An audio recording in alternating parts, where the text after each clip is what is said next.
안녕하세요. 이제 형님 말씀대로 명절이 굉장히 길었습니다. 저도 어디 가지 않고 남사 지역에만 계속 있었습니다. 아주 지루하더라고요. 지루했는데 여러 가지 추석 명절 동안에 이제 말씀을 좀 생각을 해봤습니다. 그래서 먼저 번에 이어서 우리 송기선 형제님이 교제를 먼저 주했을 때 약간 그 맥락 비슷한 부분들이 좀 있는 것 같습니다.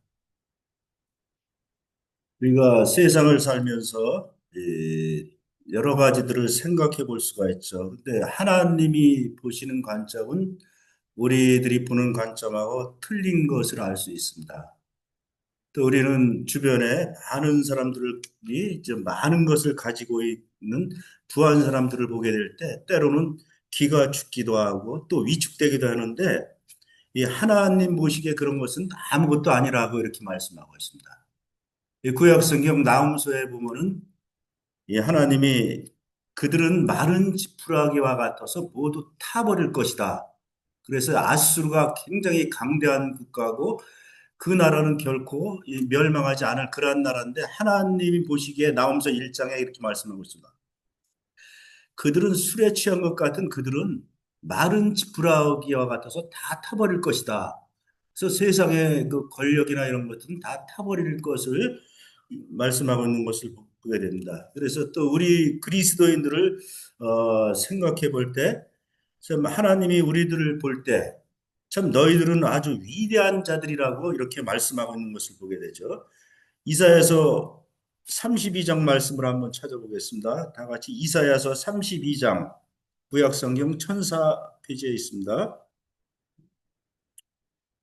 천천히 찾아보시고 제가 먼저 읽어드리겠습니다. 여기 말씀해 보면 존귀한 자는 존귀한 일을 계획하라니 그는 항상 존귀한 일에 서리라. 그래서 예수님을 믿는 그리스도인들은 하나님 보시기에 아주 존귀한 자라고 이렇게 말씀하고 있습니다. 존귀한 자는 항상 존귀한 일을 계획하나니 그는 항상 존귀한 일에 서리라고 이렇게 말씀하고 있고 다른 성경에 보면 고명한 자, 고명한 자라고도 이렇게 말씀하고 있습니다. 고명하다는 것은 아주 고상한 존재다. 또 존귀한 자다. 또 고귀한 자다. 시편 16편에도 말씀하고 있죠. 땅에 있는 성도는 존귀한 자니 하나님 보시기에 나의 모든 즐거움이 성도들에게 있다고 말씀하고 있습니다. 우린 그와 같이 놀라운 존재이죠.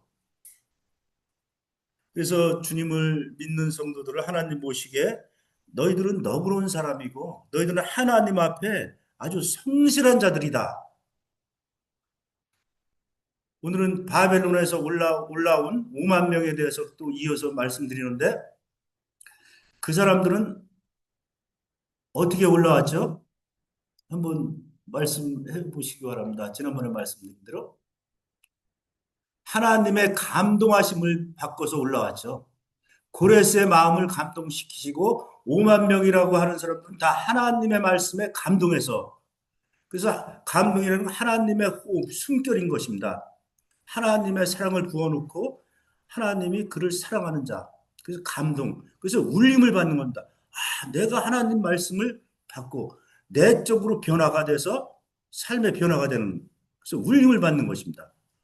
그래서 하나님 앞에 너희들은 성실한 자들이고 너희들은 아주 현명하고 격식이 높은 아주 존귀한 자라고 하나님이 말씀하고 있습니다. 성경 말씀이죠. 그래서 하나님의 뜻을 따라서 정직하고 의롭게 사는 자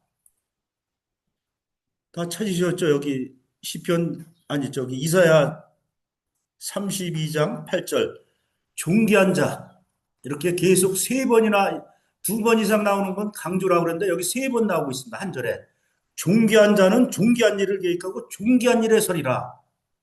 그래서 흔들리지 않고 어떠한 상황에서도 흔들리지 않고 고귀한 생각을 하고 흔들리지 않는 끝까지 존귀한 일을 유지하는 것을 말씀하고 있는 것입니다.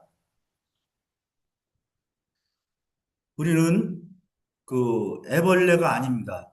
애벌레는 이 땅에서 이 배추 이파리를 갉아먹는데 애벌레가 이제 사람은 어떻게 되죠? 나비가 됩니다.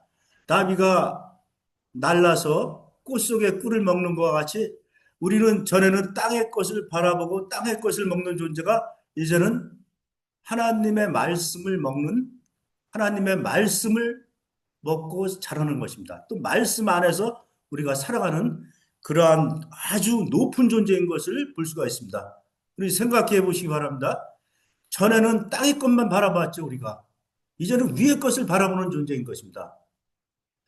이 설교가 여러 가지 주제가 있는데 이야기식 설교도 있는데 오늘 제가 여러 성도님들한테 몇 번 물어볼 것입니다. 그래야 또 저만 유익한 게 아니고 성도님들도 유익하기 위해서 그래서 우리는 아주 높은 그 꽃 속에 꿀을 빨아먹는 그러한 존재인 것을 보게 되죠. 하나님 말씀을 먹는 존재. 느헤미야서를 한번 보겠습니다. 느헤미야서 구약성경 느헤미야 7장 보겠습니다. 빨리 펴시기 바랍니다. 7장 73절입니다. 느헤미야서 7장 73절.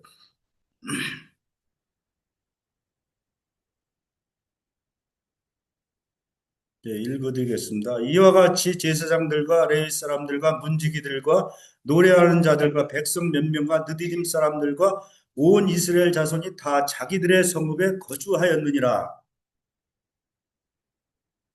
BC 586년에 바벨론이 이스라엘을 침공해 와서 이스라엘이 다 황폐가 됐습니다. 예루살렘 성전이 솔로몬 성전이 없어지고 지금 바벨론에 이제 포로로 다 끌려간 상태죠.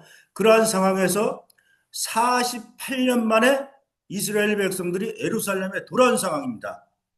예루살렘에 돌아와서 7개월 동안 성전을 지을 준비하고 2년 동안 성전 기초석을 놓았을 때 에스라에 나오고 있죠. 노인들과 그 온 백성들이 통곡하면서 크게 울었다고 이렇게 말씀하셨습니다. 자, 한 50년 동안 바벨론의 포로로 끌려가서 예배를 드릴 수가 없었는데 하나님이 고레스 마음을 움직여서 5만 명이라고 하는 자가 이제는 예루살렘에 돌아왔습니다. 돌아와서 성전 기초를 놨죠. 50년 만에 기초를 놨는데 많은 그 사람들이 울었다고 했습니다. 울었다고 해서 이제 성전이 지어지나 보다. 그러한 상황인데 북쪽에서 사람들이 내려왔습니다. 북왕국 이스라엘. 그래서 남왕국엔 베냐민과 유다 지파 두 사람만 있었는데 두 지파만 있었고 북왕국에는 열 지파가 있었죠. 그 사마리아 사람들이 내려왔습니다. 이 지파들이 솔로몬 성전 같은 성전을 짓는구나 하면서 우리도 성전을 짓게 해달라 이래죠. 이 사마리아 사람들 같은 동족이었죠. 이 열 지파들의 우두머리들이 와서 우리도 하나님을 섬기니까 성전을 짓게 해달라. 그 사람들이 실제적으로 하나님을 섬긴다고 했습니다. 근데 진짜 거듭난 사람인가 아닌가 우리 성혜령 자매님 한번 물어보겠습니다. 그 북왕국에서 온 사람들이 하나님만 믿는 유일한 신을 그 믿는 사람들이었습니까? 아닙니까? 그거 물어보고 싶어요. 북왕국에서 온 사람들, 이 사마리아 사람들. 그 사람들은 아니었죠. 근데 그 사람들은 하나님도 믿고 하나님 신도 믿었습니다. 하나님도 믿고 다른 토속 신앙, 이방 신들도 믿었습니다. 그럴 때 스룹바벨이나 이 사람들이 우리는 너희들과 성전 같이 안 짓는다. 이 사람들 그 거절했습니다. 거절하니까 이 사마리아에서 온 같은 민족들이 권력 있는 사람들이 왔습니다. 그래서 그 지역에 통치하는 사람들에게 뇌물을 주고 이 성전을 못 짓게 해라. 그래서 16년 동안 16년 동안 성전이 짓는 게 중단이 됐습니다. 48년 만에 와서 성전 기초 2년 동안 조금 짓고 있는데 같은 동족 사마리아 사람들이 와고 또 주변 민족들이 같이 동조했습니다. 성전을 짓지 말라, 못하게 해라. 그래서 성전이 16년 동안 중단이 됐습니다. 아주 슬픈 거죠. 그래서 우리가 하나님의 성전은 이 당시에 이스라엘 백성들은 성전에서만 예배를 드렸죠. 근데 예배를 드릴 수가 없었습니다. 근데 낙심해 있었죠, 이 사람들이. 그래서 16년 동안 성전을 못 짓고 있는 상황에서 여기 느헤미야 7장에서는 저 성전이 그 후에 졌습니다. 그래서 586년에 그 바벨론의 포로를 끌려가고 48년 만에 고레스를 통해서 예루살렘에 돌아온 상황입니다. 그러고 나서 16년 동안 성전이 중단이 됐었는데 잠깐 학개서 말씀을 보겠습니다. 구약성경. 구약성경 학개서 1308페이지에 있습니다. 여기 16년 동안 중단된 상황에서 여기 2절을 말씀을 보겠습니다. 만군의 여호와가 이같이 말하여 이르노라. 이 백성이 말하기를 여호와의 전을 건축할 시기가 이르지 아니하였다 하느니라. 이 성전이 황폐하였거늘 너희가 이때 판벽한 집에 거주하는 것이 옳으냐. 이 학개와 스가랴 선지자가 격려하는 것입니다. 위로하고 성전이 지어져 있지 않고 이렇게 황폐되고 예배를 드릴 수가 없는데 너희들은 아직 성전 지을 때가 되지 않았냐고 그런 말을 하느냐. 그러면서 너희들 집만 화려하게 짓고 살고 있느냐. 이 학개와 스가랴 선지자가 이들을 강하게 책망을 합니다. 성전을 짓지 않고 너희들 집만 짓고 있느냐. 그렇게 얘기하죠. 그래서 여호와가 말하죠. 이같이 말하여 이르노라. 이 백성이라고 합니다. 하나님이. 이 백성, 내 백성인데 이젠 하나님 백성이 아니다. 이 백성들이. 또 하나님 성전은 관심도 없고 자기들 집만 지으려고 하는 이 백성들. 그러면서 여기 이 성전이 황폐하는데 너희가 호화로운 집, 자기 집에서만 살려고 하느냐. 그러면서 여기 말하죠. 너희는 너희의 행위를 살펴라. 생각을 해라고 하는 것입니다. 하나님 앞에 예배 드려야 될 제사장 삼아 주셨는데 너희 집만 짓고 그 안에서 살기 원하고 안주하느냐. 그래서 이들이 예루살렘에 이제 온 목적, 바벨론에서 포로 생활에다가 예루살렘으로 온 목적을 상실했습니다. 다시 한번. 반대 때문에. 세상은 사단이 그렇게 굉장히 반대하는 것을 보게 되죠. 여기 7절에도 보면 너희는 자기의 행위를 살필지어다. 행위를 자꾸 얘기해줘요. 세 번이나. 그런데 학개와 스가랴 선지자가 1장 14절에 말씀하고 있습니다. 스룹바벨 총독과 여호수아 제사장이 성전 기초를 놨죠. 근데 14절의 말씀대로 그 두 선지자가 그들을 격려하고 위로하고 또 백성들이 위로했을 때 여기 학개서 2장 한번 누가 읽어주시기 바랍니다. 14절 크게 한번 읽어주시기 바랍니다. 2장 14절. 이에 학개가 대답하여 이르되 여호와의 말씀에 내 앞에서 이 백성이 그러하고 1장 14절입니다. 1장 14절. 여호와께서 스알델의 아들 유다 총독 스룹바벨의 마음과 여호사닥의 아들 대제사장 여호사의 마음과 그 모든 백성의 마음을 감동시키심에 그들이 와서 만군의 여호와 그들의 하나님의 전 공사를 하였으니. 예, 끝까지는 됐습니다. 여기도 이 백성들이 예루살렘에 오게 될 때 어떻게 됐죠? 하나님의 말씀에 감동을 받아서 왔습니다. 근데 16년 동안 대적들에 의해서 반대가 성전을 짓지 못하고 있었는데 학개와 스가랴 선지자의 격려로 인해서 뭐라고 말씀했죠, 여기? 다 감동을 받았죠, 다시 한번. 아, 그렇구나. 내가 잘못했구나. 제사장서부터 총독 다 백성들이 다시금 성전을 지어야 되겠다. 그래서 16년 동안 중단됐던 성전이 학개 선지자의 위로와 격려로 인해서 4년 만에 다시금 성전이 지어져서 완공이 됐습니다. 그 시점을 말씀하고 있는 것입니다. 그래서 예루살렘 성전은 586년에 이스라엘 백성들이 포로로 끌려가서 또 516년, 정확히 70년 만에 예루살렘 성전이 다 완공이 됐습니다. 성전이 70년 만에. 그런데 느헤미야 7장 71쪽이 3절에서 말씀하고 있죠. 그런데 성전이 다 완공이 됐는데 이 백성들이 어떻게 되죠? 예루살렘 성전에 모여서 있어야 되는데 느헤미야서 보겠습니다. 73절에 보면 이스라엘 자손들이 다 자기들의 성읍에 거주하였느니라. 이스라엘은 12지파고 각 지파대로 자기 성읍이 있었습니다. 옛날에 살던 성읍. 근데 이 이스라엘 자손들이 다 자기들의 성읍에 가서 자기들의 고향에 가서 살았습니다. 그래서 예루살렘 성전이 지어서 거기 많은 인원들이 필요해 거기서 살아야 되는데 다 자기들의 성읍에 거주하게 될 때, 자 예루살렘 성전에 이제 그 사람들이 부족했던 것을 보게 되죠. 그래서 여기 그렇게 말씀하고 있는 것입니다. 자기들이 살던 성읍에서 살길 원해서 11장에서 한번 보겠습니다. 느헤미야서 11장.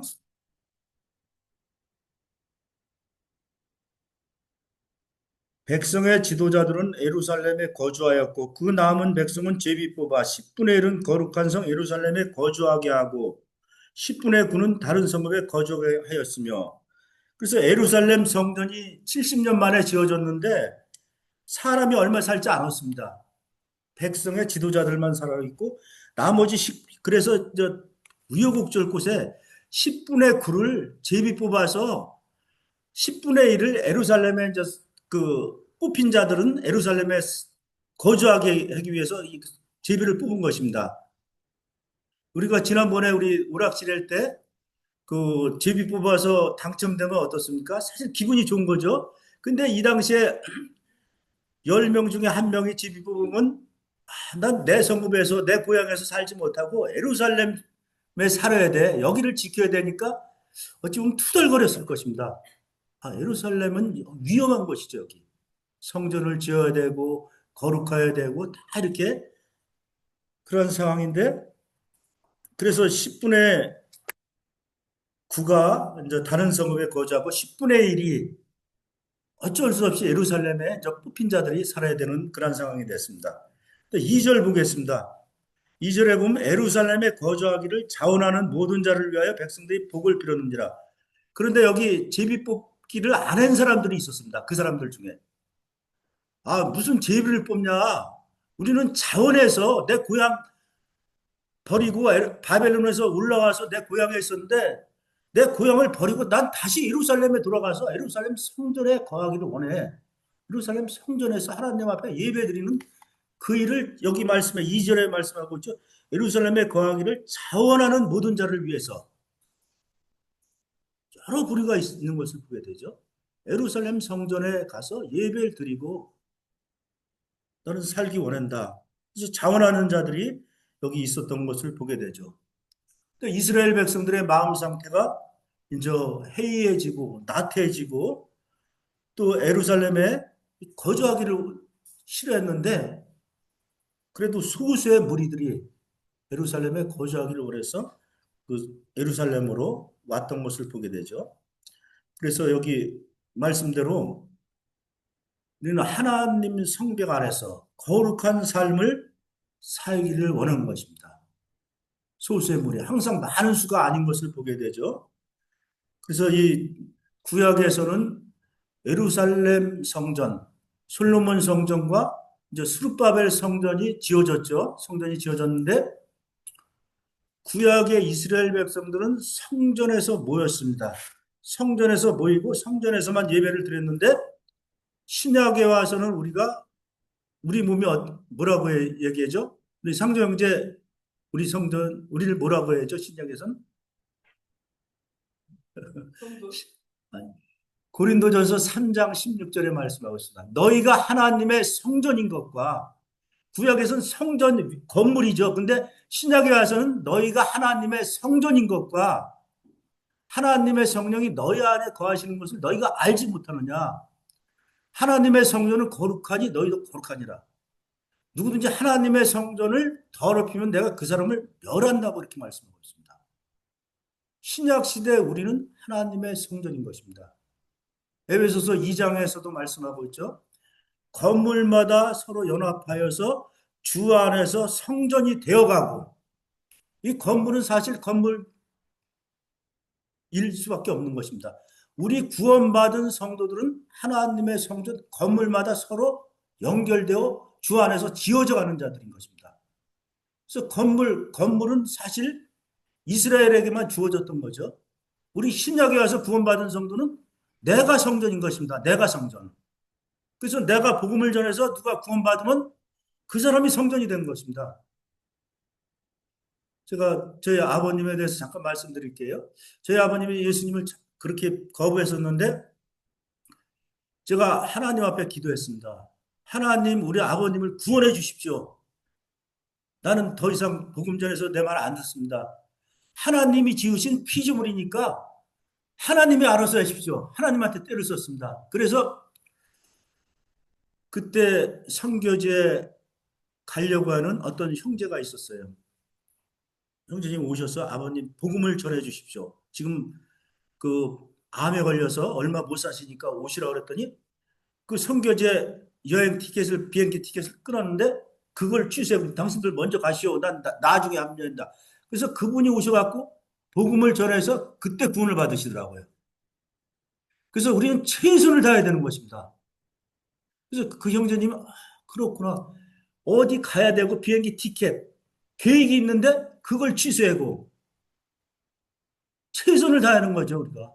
그래서 하나님 앞에 때를 썼더니 그 방법을 통해서 하나님 앞에 때를 쓰지만 나는 또 나대로 해야 되죠. 최선을 다해서. 그때 그러면서 하나님 아버지, 우리 아버님, 육신의 아버지가 구원받지 못하고 지옥 가면 나 어떻게 될지 모릅니다. 막 그랬어요, 그냥. 구원해달라고 막. 근데 구원받게 하시더라고, 이렇게. 그래서 여러분은 한 생명을 위해서 무엇을 합니까? 이 간절한 기도. 이번에 제 세 아들이 이번에 다 왔는데 여기 큰 아들이 여기 가끔 가다 오죠. 근데 이제 잘 모임 생활 안 하고 있는데 이렇게 옆에서 잠깐 누워서 이렇게 자고 있는 걸 보면서 제가 측은한 마음이 들더라고요. 두 아들들은 관심이 없는데 주 안에 있으니까 관심이 없었습니다. 아, 이 아들 모임 생활 하니까 측은한 마음이 들어서 불쌍하구나 이런 마음이 들더라고요. 이 측은하다는 마음은 긍휼과 자비의 마음인 것입니다. 긍휼에 풍성하신 하나님이 우리를 사랑하신 그 큰 은혜를 인하여 허물과 죄로 죽었던 우리를 하나님이 살리신 것 같이 저에게도 긍휼이 없었는데 그 아들 누워서 있는 모습을 보면서 긍휼의 마음이 들었습니다. 불쌍하구나.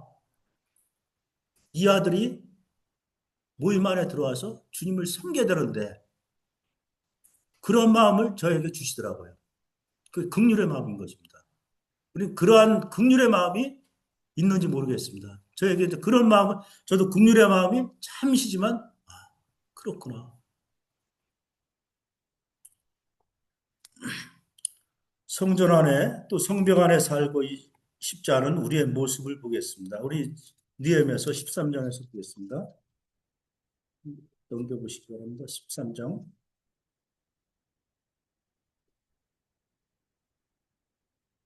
13장 4, 5절 우리 성조 형제가 읽을까요? 13장 느헤미야서 13장 크게 좀 읽어 주시죠. 이전에 우리 하나님이 전에 방을 맡은 제사장 엘리야십이 도비아와 연락이 있었으므로 도비아를 위하여 한 큰 방을 만들었으니 그 방은 원래 소재물과 유향과 그릇과 또 레위 사람들과 노래하는 자들과 문지기들에게 12조 주는 동물과 새 포도주와 기름과 또 제사장들에게 주는 거제물을 두는 곳이라. 네, 여기 보면 저 제사장, 대제사장 엘리야십이 나오죠. 엘리야십이. 이 대제사장 되는 엘리야십이 이 성전 안에 도비아를 드렸습니다. 도비아. 도비아는 암몬 족속이고 암몬 족속은 하나님께 저주를 받아서 영영이 여호와의 총에 들어오지 못하고 10대뿐 아니라 영영이 들어오지 못한다고 이렇게 말씀하고 있습니다. 그런 이방 사람 도비아를 대제사장이 드렸습니다. 성전 안에 11조를 드리는 레위 사람들이 거기서 일하고, 그런데 이 레위 사람들을 다 내쫓고, 이게 있을 수가 없는 얘기죠. 그런데 대제사장이 그와 같은 일을 했습니다. 하나님하고 관계가 없는 도비아를 성전 방 안에 들여서 크게 그 방을 꾸며주고 그에게 그를 두게 했습니다. 9절 말씀을 보겠습니다. 7절의 말씀에 보면 엘리야십이 도비아를 위하여 하나님의 전뜰에 방을 만든 악한 일을 안지라. 또 명령하여 그 방을 정결하게 하고, 니에미아가 그렇게 된 사실을 후에 12년 만에 알았던 것을 보겠습니다. 12년 만에 하나님의 성전 안에 이 이방 사람 여호와의 총에 들어올 수 없는 이 도비아가 들어와서 거기서 진을 치고 있네. 그래서 도비아의 세관을 8절에 보면 느헤미야가 다 버리죠. 밖으로, 방 밖으로 던져버리고 또 그 방을 정결하게 하고, 그러면서 레위 사람들을 다시 이 11조를 두는 그 곳간에 들어와서 그 일을 하게 하는 것을 보게 되죠. 이 도비아, 그래서 이방이 들어와 있고 하나님으로부터 저주를 받은, 그래서 여기 말씀대로 보면 성전이 세속화된 것을 보게 되죠. 바벨론에서 그와 같이 고통과 어려운 가운데서 성전이 70년 만에 지어졌는데 또 세상으로 흘러가는 이러한 모습들을 보게 되면서 아주 부끄러운 모습을 봤습니다. 28절 또 보겠습니다. 28절.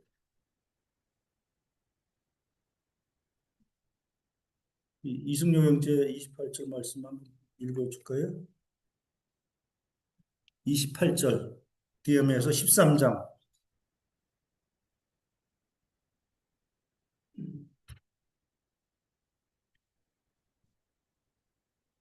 이 제사장 엘리야십의 손자 요야다의 아들 하나가 호름 사람 상발lat의 사이가 되었으므로 누가 쫓아내며 나를 떠나게 하였느니라. 네, 여기 이제 산발랏이 또 나오고 있죠. 이 도비아도 그렇지만 산발랏도 이 사마리아 그 총독이었던 것을 보게 되죠. 산발랏이 사마리아 총독. 이 총독이 내려와서 이제 대제사장과 이 후른 사람 산발랏의 사위가 되었다. 손자가, 그 제사장의 증손자가 이 산발랏의 사위가 되고 이방인과 혼인 관계를 했던 것을 보게 되죠. 그랬다 이 느헤미야는 도비아뿐 아니라 엘리야십을 그들에게서 이제 내어 쫓는 그런 것을 보게 되죠. 저는 그래서 이번에 이제 많은 것을 생각을 해봤습니다. 이 도비아, 도비아를 먼저 생각해 볼 때, 나의 마음도 도비아가 들어와 있지 않은가 생각을 해봤습니다. 나의 마음, 성전이라고 그랬죠. 내 성전.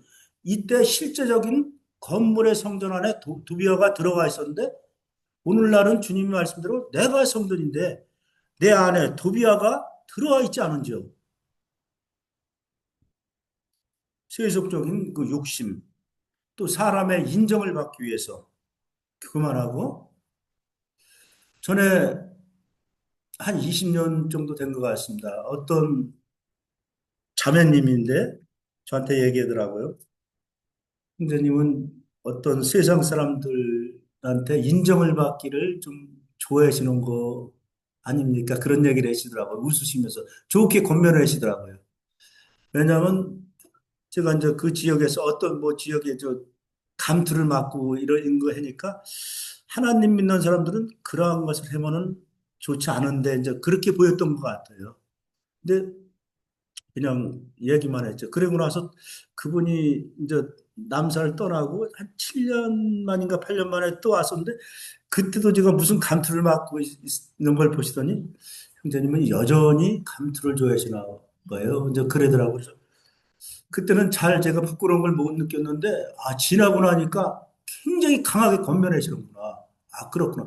하나님 믿는 사람은 하나님께 인정을 받아야 되는데, 하나님 앞에도 인정을 받고 세상의 주변 사람들한테도 인정을 받고 싶은 그러한 마음이 저한테 있었던 걸 보게 되죠. 아, 조용한 그 자매님의 두 번의 권면. 그래서 제가 그 자매님 고맙습니다. 이제 그렇게 얘기했습니다. 이 속으로.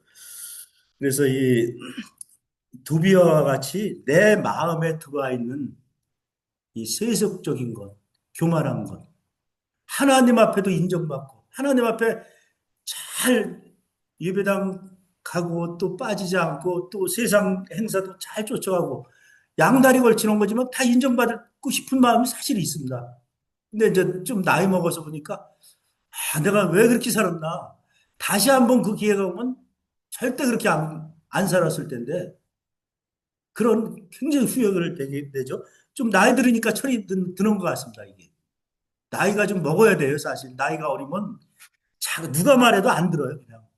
아, 내가 옳은데 저 형제 왜 나를 그렇게 내가 더 똑똑한 것 같고 내가 더 많이 아는 것 같고 왜 권면해나?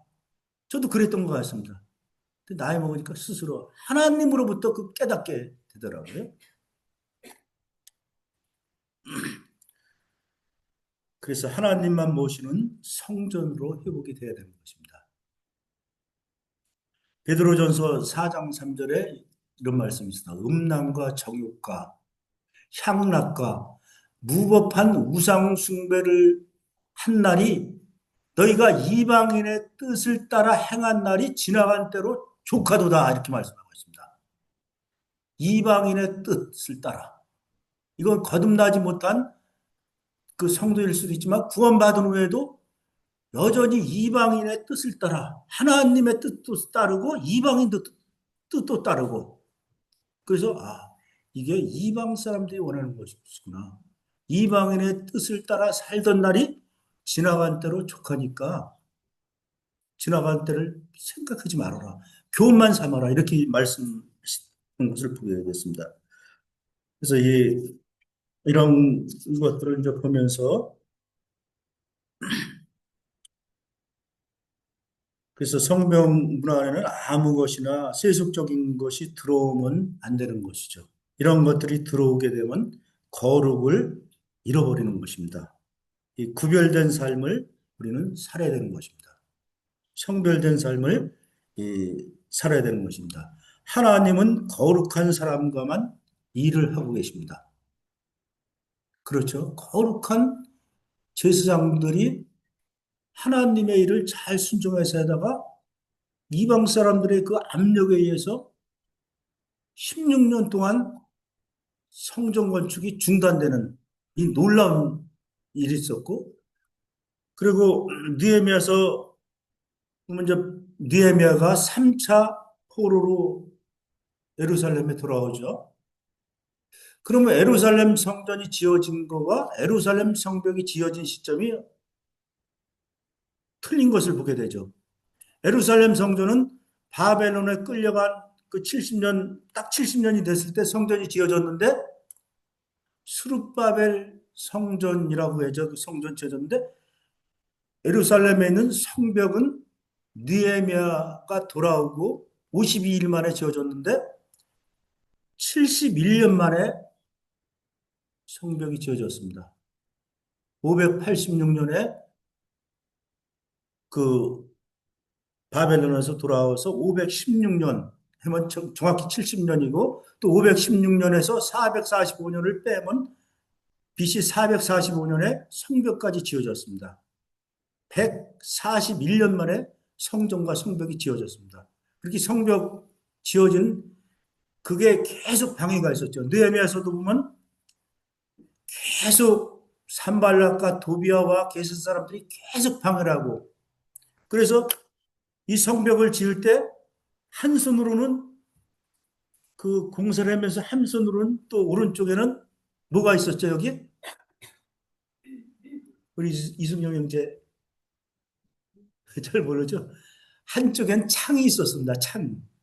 한쪽으로는 성전을 지어야 되고, 아니, 성벽을 지어야 되는데, 그 도적들이, 아니, 대적들이 언제 쳐들어올지 모르는 거예요. 그냥 자꾸 성전을 방해하고 못 짓게 하기 때문에 한 손으로 일에다가 납할 수가 있었습니다. 적들이 쳐들어온다면 얼른 창을 꺼내서 전쟁을 하고, 이 71년 동안 그래서 성전이, 성벽이 지어졌습니다. 이 성벽은 놀라운 것이죠. 근데 우리 성전은 어떻습니까? 예수님이 오셔서 성전 삼아 주셨잖아요. 그래서 구약에는 성전에 가서 예배 드려야 되는데 우리는 날마다 우리 몸을 하나님 앞에 성전 삼아서 잘못됐을 때는 어떻게 하죠? 자복하면 됩니다. 자복. 하나님, 내가 잘못 생각했습니다. 내 잘못된 일을 했습니다. 이렇게 자백하고 하나님 앞에 나오는 거죠. 우리가 주일날마다. 구약 같으면 짐승을 가지고 성전 제사장 앞에 갔는데 신약에 와서는 나의 몸을 산제물로 드리는 이런 성전이 된 것을 보게 되죠. 시간이 있습니다.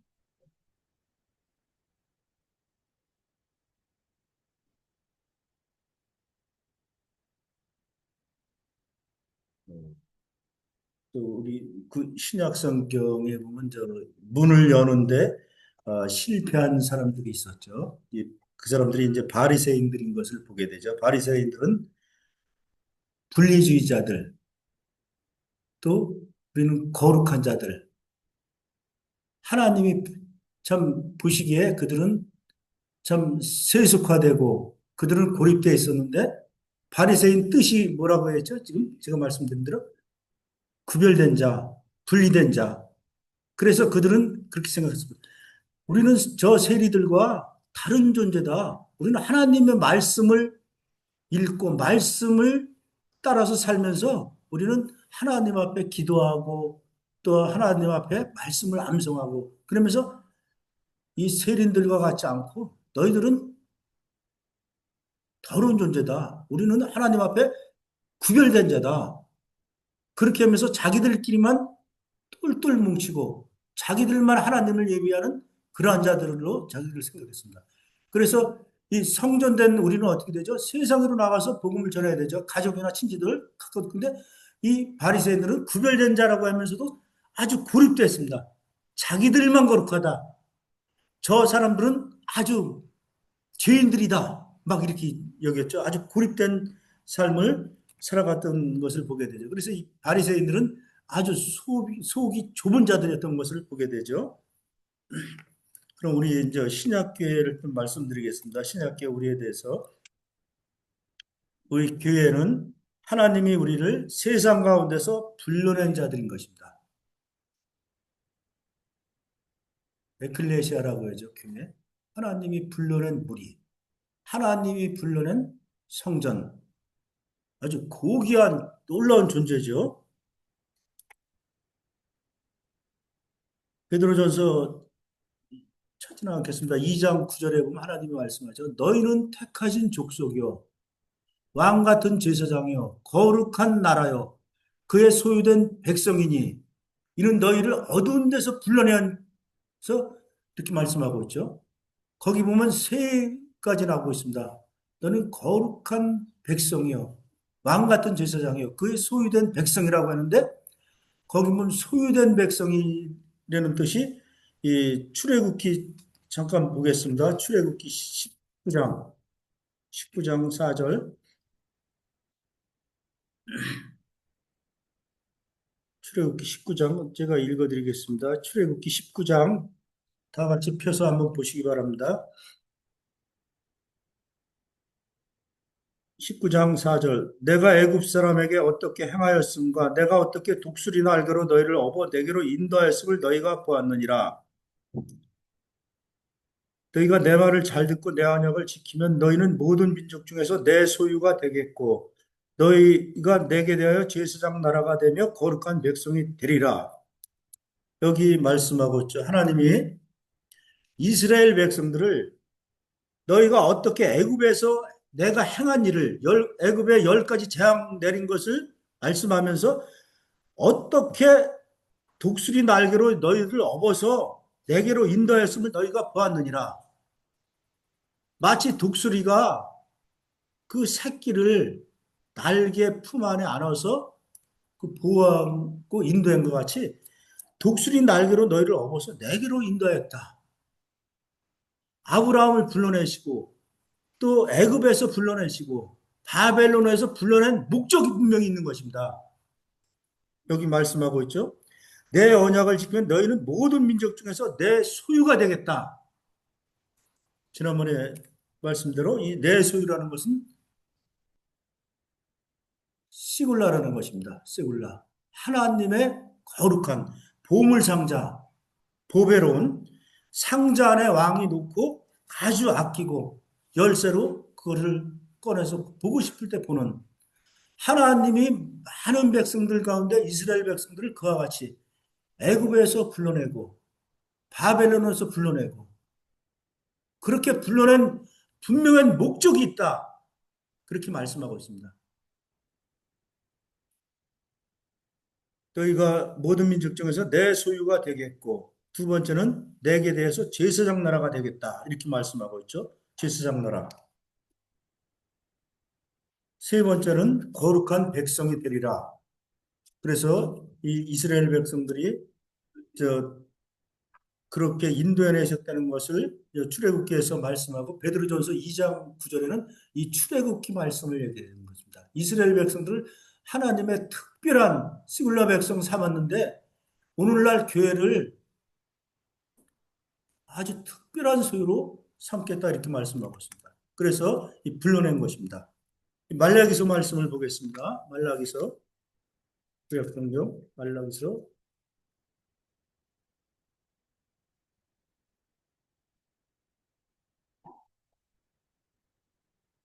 말라기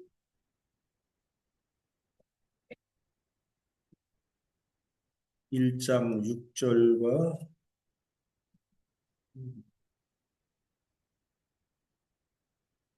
이대영제님 1장 6절 좀 말라기서 1장 6절 읽어 주실까요? 이는 멸시한 제사장들아 제사장들아 나 만군의 여호와가 너희에게 이르기를 나는 그 아버지를 종은 그 주인을 공경하나니 내가 아버지이신데 나를 공경함이 어디 있느냐 내가 주인이신데 나를 두려워함이 어디 있느냐 너희는 이르기를 우리가 어떻게 주의 이름을 멸시하였나 하느니라. 네. 여기 이제 말라기서 그 예루살렘 성전이 지어지고 성벽이 지어지고 그리고 이 말라기 시대까지 약 100년 정도 시간이 흘렀습니다. 이 백성들이 100년 동안 성벽과 성전이 잘 지어지고 하나님 앞에 잘 예배를 드리다가 시간이 약 100년 정도 지났는데 그럼 어떻게 되죠? 우리 부모 세대, 나 또 자녀 세대, 손자 시대 요 시대가 가기 전에 100년 이스라엘 백성들이 완전히 또 옛날로 돌아갔습니다. 완전히 타락을 해버렸습니다. 하나님이 엄청 실망을 하시는 것을 보게 되죠. 여기 6절의 말씀대로 내 이름을 멸시하는 제사장들아 하나님의 이름을 하나님의 거룩을 멸시했습니다. 그러면서 너희들이 지금 왜 그렇게 살고 있느냐?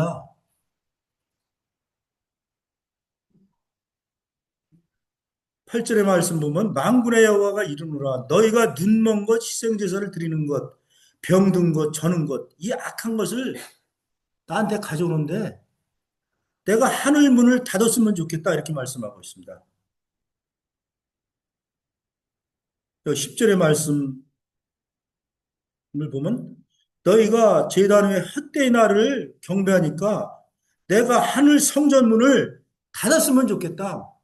하나님은 닫으려고 하시는 것입니다. 타락했기 때문에 이스라엘이 포로로 끌려간 것도 하나님 앞에 불순종해서 그렇게 끌려갔는데 다시금 예루살렘에 돌아와서 성전을 짓고 예배를 드리고 100년이 됐는데 다시금 옛날로 돌아갔습니다. 다시금 하나님의 그 이름을 멸시하고 더러운 것, 저는 것 이런 걸 들어와서 내가 이제 문을 닫아야 되겠다. 100년 만에 다시금 이스라엘을 문을 닫습니다. 몇 년 동안 문을 닫죠? 우리 아는 성도님들 얘기하시기 바랍니다. 예? 예, 말라기 시대 이후에 세례 침례 요한 오시기까지 400년 동안 하나님 잠잠하고 계십니다. 말씀이 없으셨습니다. 내 이름을 멸시하기 때문에 나도 너희들을 멸시하겠다. 400년 동안 하나님이 침묵을 하십니다. 이것은 너무나도 심각한 것이죠. 하나님이 이스라엘을 포기하는 것입니다. 버리시는 것입니다. 그 이스라엘을 포기하고 버리심으로 인해서 3장에서 보겠습니다. 말라기서 3장. 같이 펴시기 바랍니다.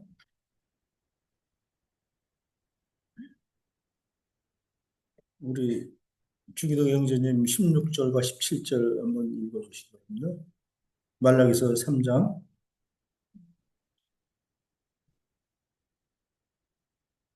그때 여호와를 경외하는 자들이 피차에 말하니 여호와께서 그것을 분명히 들으시고 여호와를 경외하는 자와 그 이름을 존중히 여기는 자를 위하여 여호와 앞에 있는 기념책에 기록하라 하셨니.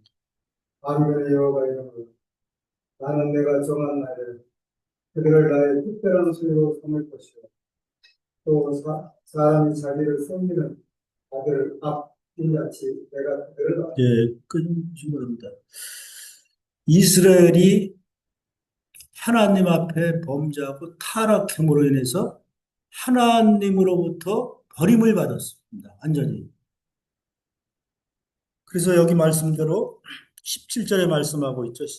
이방인인 우리가 나의 특별한 소유로 삼을 것이요. 17절. 다 같이 우리 이 말씀을 하겠습니다. 네, 같이 크게 하시죠. 나의 특별한 소유로 삼을 것이요. 그들을, 이방인인 우리를 하나님의 특별한 소유로 삼으셨습니다. 여호와를 경외하는 자들이 피채 말하매 여호와께서 그것을 분명히 들으시고 여호와를 경외하는 자와 그 이름을 존중히 여기는 자를 위하여 여호와 앞 기념책에 기록하였느니라. 내가 정한 날에 하나님의 정한 날에 하나님이 정한 시간표는 정확합니다. 그래서 교회 이방인인 우리가 하나님의 특별한 소유, 하나님이 아끼고 아꼈던 하나님의 시블라 백성, 아주 보배로운 내 보물상자다. 내가 가장 아끼는 것이다. 나의 옆에 두고 항상 옆에 왕 옆에 항상 뒀습니다. 보물상자. 그와 같은 보배로운 백성을 이제는 하나님이 버리시고 이방인인 우리가 하나님 앞에 아주 고귀한 특별한 소유를 삼으신 그러한 백성이 된 것을 보게 되죠. 또 하나님의 기대에 저버리지 말라. 또 하나님이 저버리는 것은 무서운 일이라는 그런 말을 있는데 그래서 하나님의 기대에 저버리지 말라는 것은 이스라엘을 하나님이 어떻게 되죠? 하나님이 좋은 포도나무 맺기를 원했는데 그들이 들포도를 맺었도다. 이사야서 5장 7절에 말씀하고 있습니다. 또 신약에서는 뭐라고 말씀하냐? 구약이나 신약이나 그들을 그 상실한 마음대로 내버려 두었다. 로마서 1장 28절에 말씀하고 있습니다. 그 상실한 마음, 그것은 하나님을 떠난 마음, 하나님하고 관계가 끊어진 것을 말씀하고 있습니다. 하나님 말씀을 전하고 계속 전해도 듣지 않고 거부하는 자들에게 그래 이제는 상실한 니들 마음대로 해라 마음대로 그렇게 해놓은 거죠. 그래서 상실한 마음대로 내버리고 하나님과 관계가 끊어지고 또 그래서 이게 하나님을 저버리는 것은 그와 같이 무서운 것입니다. 너희 마음을 완고하게 하지 말아라. 그래서 우리 성도님들 저도 그렇고 거룩을 유지하고 있습니까? 닫아야 할 문을 닫았습니까? 열어야 할 문을 열었습니까? 저도 잠깐 말씀드리면 저도 닫아야 할 문을 닿지 못해서 많은 손해가 있었던 것을 보게 됩니다. 뭐 성경 말씀에 보증 서지 말라 그랬죠. 근데 성도 앞에 보증도 서주고 막 찍어줬습니다. 도장을. 한 세 번 정도 크게 찍어줬습니다. 근데 최소한 한 번에 1억은 날라간 것입니다. 1억. 그래서 제가 지금도 어떤 데 생각, 내가 저기 한 사람 어쩌면 내가 거지 될 상황인데 하나님이 그래도 보호해 주시는구나. 세 번을 도장을 찍었습니다. 그래서 하나님의 은혜로. 근데 물질은 많이 잃었지만 그래도 건강을 지켜주신 거. 우리 자매가 그런 얘기들. 당신 그래도 하나님 앞에 고맙게 생각해. 그러나 고마워. 나 건강을 하나님이 지켜주셨는데. 그냥 뭐 성들에만 그냥 찍어줬습니다. 그냥 막. 지금 생각하면 제가 잘 모르겠습니다. 하여튼 근데 그래서 우리가 닫아야 할 문을 닫아야 되는데 닫아드려줘요. 그냥 성도라면은 또 이분이 진정 거듭난 구원받은 신령한 성도인지 아닐지도 아니고 성도라면 그저 귀에서 아주 존귀한 자니까 세상 사람들은 쳐다보지도 않지만 뭐라 그래도 쳐다보지 성도니까 찍어줘야 돼 이 성도는 어려우면 안 되니까 그런 생각도 가졌었습니다 제가 그래서 이 문을 제가 닫아야 할 문을 닫지 못해서 지금까지도 그 후유증이 있습니다. 참 이런 걸 보면서 늦었지만 한 10여 년 전부터 철들어서 제대로 제 정신을 가지고 살고 있습니다. 10여 년부터. 그 제가 방황한 시기가 좀 있었는데 이제 아주 좀 철이 들어갔고 그래서 우리 때로는 열어야 할 문을 어, 우리는 열어야 되고 이 베드로전서 2장 5절에 이렇게 말씀하고 있죠. 너희가 예수 그리스도로 말미암아 하나님 앞에 거룩한 제사를 드릴 신령한 제사를 드릴 거룩한 제사장이 될지어다라고 말씀하고 있습니다. 예수 그리스도로 말미암아 하나님 앞에 거룩한 제사를 드릴 신령한 제사장이라고 이렇게 말씀하고 있습니다. 우리는 그와 같은 존재인 것입니다. 신령한 제사를 드릴 거룩한 제사장.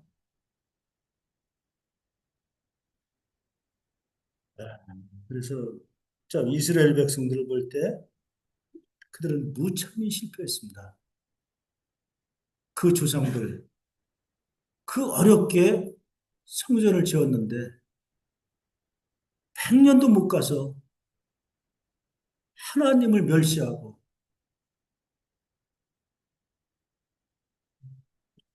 구약 성경을 보면 눈물의 선지자 에레미야가 얼마나 눈물을 흘리면서 호소했습니까? 하나님 앞에 돌아오라 돌아오라. 내 백성이 두 가지 악을 행하였느니 생수의 근원되는 나를 버린 것과 스스로 웅덩이를 팠다고 말씀하면서 그들은 나무들어 너는 나를 낳았다.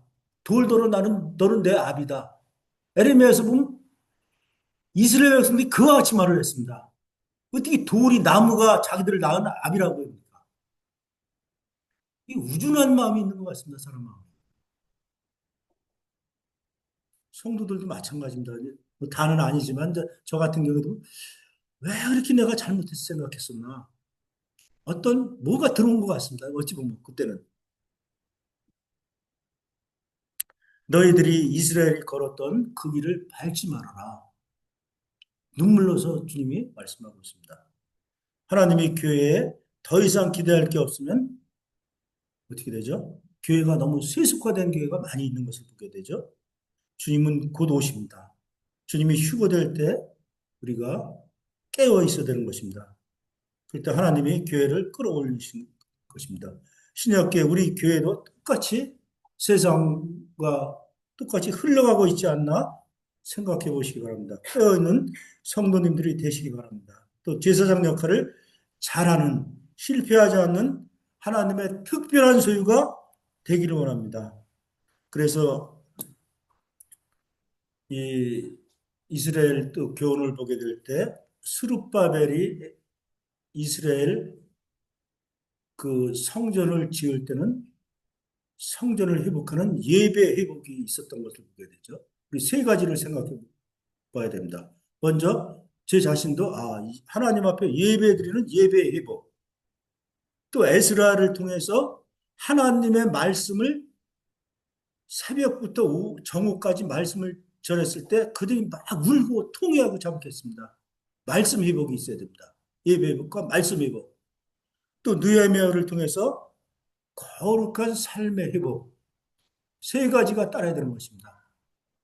하나님 앞에 예배 드리려면 날마다 말씀 안에서 하나님 말씀이 무엇을 말하고 있나? 또 말씀을 뭐 많이 알고 또 뭐 이렇게 한다고 그럴지라도 거룩한 것이 없으면 아무 소용이 없는 것입니다. 간증만 잠깐 그리고 마치겠습니다. 저 큰 아들이 전에 이제 먼저 구원받고, 작은 아들이 이제 구원받지 않았을 텐데, 그 작은 아들이 그런 얘기를 하더라고요. 나는 형 때문에 예수님 믿기 싫어. 그런 얘기를 하더라고요. 그래서 왜 그러냐고 자세히 물어봤더니, 형이 자기 동생이 저 막내 나이가 차이 나고 그러니까 굉장히 억압하고 눌렀나 봐요. 막 누르니까 형이 믿는 예수님 믿기 싫어. 근데 예수님이 어찌됐든 간에 믿고 나서는 그런 마음이 사라졌는데 우리는 그럴 수가 있습니다. 예배 드리고 또 하나님 말씀 잘 알고 가르치고 하는데 거룩한 것이 없으면 너나 믿어. 이렇게 되는 거죠. 그래서 우리 성도님들 하나님의 특별한 소유가 된 백성입니다. 특별한 소유 된 백성입니다. 이렇게 한번 하고 마치겠습니다. 우리는 하나님의 특별한 소유인 백성입니다. 이상 마치겠습니다.